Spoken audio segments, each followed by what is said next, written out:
ಎಲ್ರಿಗೂ ನಮಸ್ಕಾರ. Welcome back to CST channel. ಎಲ್ರಿಗೂ ಯುಗಾದಿ ಹಬ್ಬದ ಶುಭಾಶಯಗಳು. ಹೊಸ ವರ್ಷ ಎಲ್ಲರ ಬಾಳಲ್ಲಿ ಖುಷಿ ಸಂತೋಷ ತರಲಿ ಅಂತ ಹಾರೈಸ್ತೀನಿ. ಹಾಗೆ ನಮ್ಮ ಮನೆಯ ಯುಗಾದಿ ಹಬ್ಬನ ನಿಮ್ಮ ಜೊತೆ ಶೇರ್ ಮಾಡ್ಕೊಳ್ತಾ ಇದ್ದೀನಿ. ನಿನ್ನೆ ಅಮಾವಾಸ್ಯೆ ಇರೋದ್ರಿಂದ ಲಕ್ಷ್ಮೀ ಪೂಜೆ ಎಲ್ಲ ಆಯಿತು ಚೆನ್ನಾಗಿ. ಇವತ್ತು ಹೊಸ ವರ್ಷ, ಅದರಿಂದ ಬೇಗನೆ ಎದ್ದು ಮನೆಯೆಲ್ಲ ಕ್ಲೀನ್ ಮಾಡಿ, ಹೊರಗಡೆ ಎಲ್ಲ ಕ್ಲೀನ್ ಮಾಡಿ, ಎಣ್ಣೆ ಸ್ನಾನ ಇರುತ್ತೆ, ಎಣ್ಣೆ ಎಲ್ಲ ಹಚ್ಚಿ ಮಕ್ಕಳಿಗೆಲ್ಲ ಎಣ್ಣೆ ಹಚ್ಚಿ ನಂತರ ನಾನು ಸ್ನಾನ ಮುಗಿಸ್ಕೊಂಡು ಬಂದು ಹೊಸ್ತಿಲಿಗೆ ರಂಗೋಲಿ ಮತ್ತು ತುಳಸಿ ಮುಂದೆ ರಂಗೋಲಿ ಹಾಕಿ, ದೇವ್ರ ಮನೆಯಲ್ಲೂ ಸಹ ರಂಗೋಲಿ ಎಲ್ಲ ಹಾಕಿ ದೇವರಿಗೆ ದೀಪ ಹಚ್ಚಿ ಇಟ್ಟು ಪೂಜೆ ಮಾಡಲ್ಲ, ಏಕೆಂದರೆ ಅಡುಗೆ ನೈವೇದ್ಯ ಇರುತ್ತೆ. ಅದರಿಂದ ದೀಪ ಹಚ್ಚಿ ನಂತರ ನಾನು ಅಡುಗೆ ನೈವೇದ್ಯ ಎಲ್ಲ ಮಾಡೋದಕ್ಕೆ ಶುರು ಮಾಡಿದೆ. ಈ ಅಡುಗೆ ವಿಡಿಯೋನ ನಾನು ತೋರಿಸಿಲ್ಲ, ಯಾಕೆಂದರೆ ತುಂಬ ಲಾಂಗ್ ವಿಡಿಯೋ ಆಗುತ್ತೆ ಅಂದ್ಬಿಟ್ಟು ಆ ವಿಡಿಯೋನ ಸ್ಕಿಪ್ ಮಾಡಿದ್ದೀನಿ.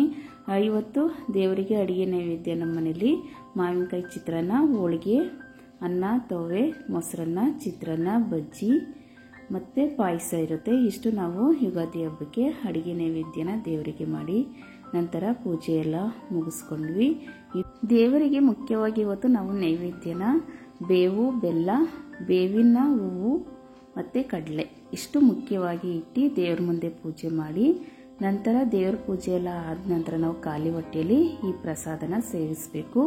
ಏಕೆಂದರೆ ವರ್ಷಕ್ಕೊಂದೇ ಸಲ ಈ ಪ್ರಸಾದನ ಸೇವಿಸೋದು. ನಮ್ಮ ಜೀವನದಲ್ಲಿ ಎಷ್ಟೇ ಕಷ್ಟ ಬರಲಿ, ಎಷ್ಟೇ ದುಃಖ ಬರಲಿ, ಸಮನಾಗಿ ಬರಲಿ ಅಂತ ನಾವು ಬೇವು ಬೆಲ್ಲನ ಸೇವಿಸಿ ಹೊಸ ವರ್ಷನ ಆಚರಿಸ್ಕೋಬೇಕು. ಈ ಹಬ್ಬದಲ್ಲಿ ಮುಖ್ಯವಾಗಿ ಎಣ್ಣೆ ಸ್ನಾನ ಇರುತ್ತೆ. ಎಣ್ಣೆ ಸ್ನಾನ ಮಾಡಿ ಬಂದು ಹೊಸ ಬಟ್ಟೆನ ಧರಿಸ್ಬೇಕು. ಮನೆ ದೇವರಿಗೆ ಮುಖ್ಯವಾಗಿ ಅಡುಗೆ ನೈವೇದ್ಯ ಇರುತ್ತೆ. ಹಾಗೆ ಮನೆಯಲ್ಲಿರುವಂಥ ದೇವರಿಗೆಲ್ಲ ನಾವು ಅಡುಗೆ ನೈವೇದ್ಯ ಎಲ್ಲ ತೋರಿಸಿ ಮನೆ ಮಂದಿ ಎಲ್ಲ ಹಬ್ಬದ ಊಟ ಮಾಡಿದ್ವಿ. ಅಡುಗೆ ನೈವೇದ್ಯ ಪೂಜೆ ಎಲ್ಲ ಮುಗಿಸಿದೆ. ನಾವು 11:30 ಆಗಿತ್ತು. ಅದರಿಂದ ನಾವು ಟೆಂಪಲ್ಗೆ ಹೋಗೋಕ್ಕೆ ಆಗಲಿಲ್ಲ. ಅದರಿಂದ ಪೂಜೆ ಎಲ್ಲ ಬೆಳಗ್ಗೆ ಮುಗಿಸಿ ಸಂಜೆ ಈವ್ನಿಂಗು ದೇವಸ್ಥಾನಕ್ಕೆ ಹೋಗಿ ಬರೋಣ ಅಂತ ಹೊರಟ್ವಿ. ಇಲ್ಲಿ ನಮ್ಮ ಏರಿಯಾದಲ್ಲೇ ಲಕ್ಷ್ಮೀಕಾಂತ ಸ್ವಾಮಿ ಅಂತ ಟೆಂಪಲ್ ಇದೆ. ತುಂಬ ಚೆನ್ನಾಗಿದೆ ಆ ಪ್ಲೇಸ್ ಎಲ್ಲ. ಅಲ್ಲಿಗೆ ಹೋಗ್ಬಿಟ್ಟು ಬರೋಣ ಅಂದ್ಬಿಟ್ಟು ಟೆಂಪಲ್ಗೆ ಹೋಗ್ತಾ ಇದ್ದೀವಿ ಇವಾಗ.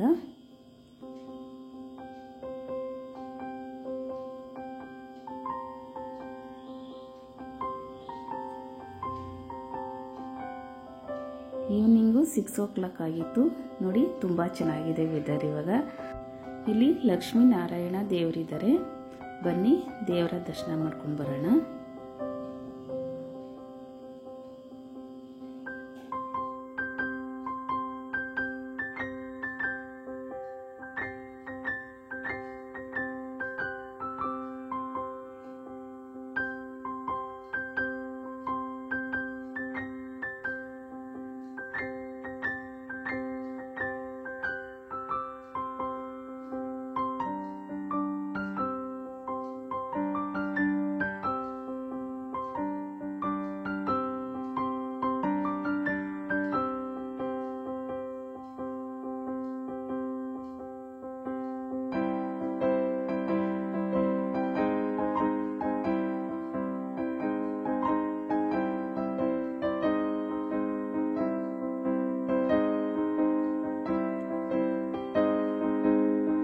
ಹಾಗೆ ದೇವ್ರ ದರ್ಶನ ಎಲ್ಲ ಮುಗಿಸ್ಕೊಂಡು ಅಂಗಡಿಗೆ ಹೋದ್ವಿ.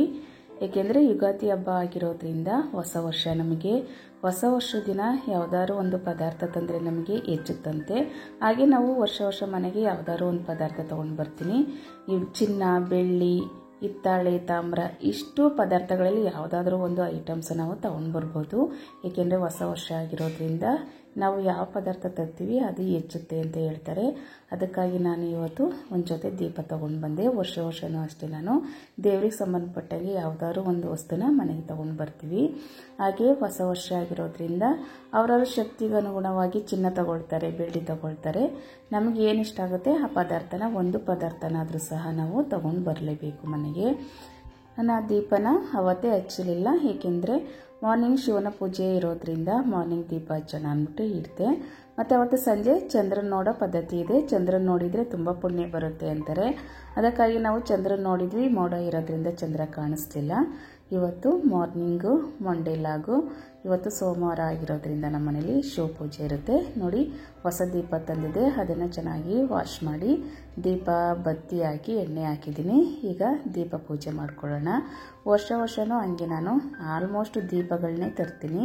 ದೀಪ ತಂದು ಈ ರೀತಿ ದೀಪ ಹಚ್ಚಿ ಮೊದಲಿಗೆ ಸೋಮವಾರ ಬೆಳಿಗ್ಗೆ ಅದಕ್ಕೆ ಅರಿಶಿನ ಕುಂಕುಮ ಅಕ್ಷತೆ ಹೂವು ಎಲ್ಲ ಏರಿಸಿ ಪೂಜೆ ಮಾಡಬೇಕು. ಹೇಗೆ ದೀಪ ಬೆಳಗುತ್ತೆ ಅದೇ ರೀತಿ ನಮ್ಮ ಮನೆ ಬೆಳಗಲಿ ಅಂತ ಅಂದ್ಕೊಂಡು ಹೊಸ ವರ್ಷ ದಿನ ದೀಪ ತಂದು ನಾನು ಬೆಳಗ್ಗೆ ಈ ರೀತಿ ಪೂಜೆ ಮಾಡ್ಕೊಳ್ತೀವಿ ನಮ್ಮ ಮನೇಲಿ.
ಫಸ್ಟ್ ಟೈಮ್ ನಮ್ಮ ವಿಡಿಯೋ ನೋಡ್ತಾ ಇದ್ರೆ ಸಬ್ಸ್ಕ್ರೈಬ್ ಮಾಡ್ಕೊಳ್ಳಿ ಫ್ರೆಂಡ್ಸ್.